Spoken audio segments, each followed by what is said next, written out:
I think, as with many composers who aren't the most famous and popular composers of all, he's known for a very few works and is very popular for a handful of works such as The Carnival of the Animals, and many people know his second piano concerto and one or two other pieces.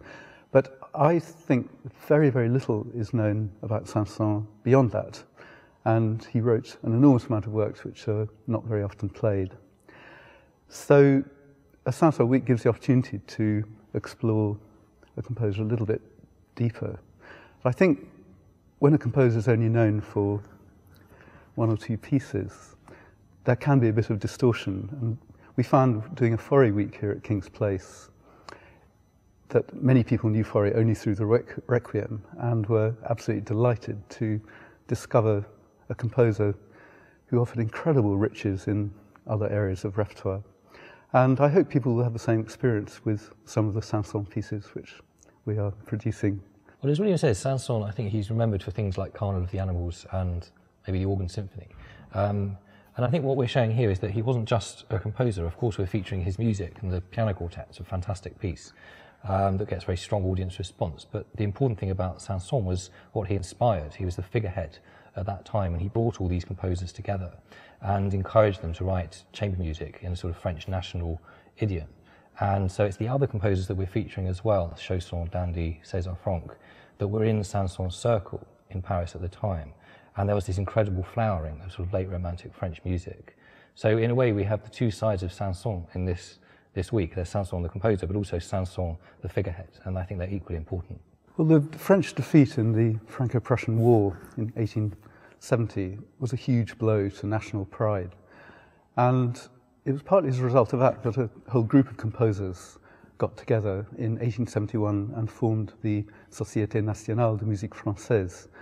And this was deliberately to promote French music, and I think to cultivate the idea that French composers could compete with all those composers who'd really dominated the field of chamber music, who were mainly German, Mendelssohn, Schumann, Brahms. Previous to the 1870s, there was very little French chamber music.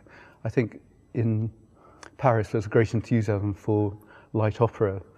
And what happened after the foundation of the Society was an incredible flowering of music in serious genre, like particularly chamber music. And the Society offered the opportunity for performance of new French works. Saint-Saëns himself was a founder, together with Fauré and Franck, and all the composers who were featuring in this week at King's Place were in some way or other involved with the Society. There were wonderful debates and fallings out, but basically those 3 decades at the end of the 19th century were an incredibly lively time in which a lot of wonderful music was written. And strangely, a lot of this music is not heard today. With these pieces, because very often no one's ever heard them before, and certainly never heard them in the concert hall, I think they're all quite a revelation. There is this very rich late Romantic language, the chanson, the dandy in particular, which is wonderful. It's opulent and glorious and full of melodic invention. It's really fantastic. And there's also a kind of orchestral quality, I think, almost, particularly in the chanson. We played it just last week, and it always happens that people say, well, it just sounded like an orchestra, pretty much, you know. And I think perhaps this is one reason why we find that there seems to be almost a bigger gap between the experience of listening to a CD of these pieces and hearing them in the concert hall. I think people are often just blown away by the impact of these pieces in the concert hall, which is, we hope, a very good reason for people to come along to King's Place and experience them, because it is something unusual. They're very rarely played, but they're really wonderful works, really exciting, and they generally have a fantastic impact. At that time, there wasn't such a division between choir music as church music and chamber music in the concert hall or the salon. There's actually a lot of choral music written for performance in concert hall and the salons in Paris at the time. So it's rather nice to have that mix. I mean, there aren't the large-scale choral works that match the big chamber pieces that we're playing, but it's very nice to have the choral works there just to come up with really interesting programs that give a slightly broader picture of the music of the time.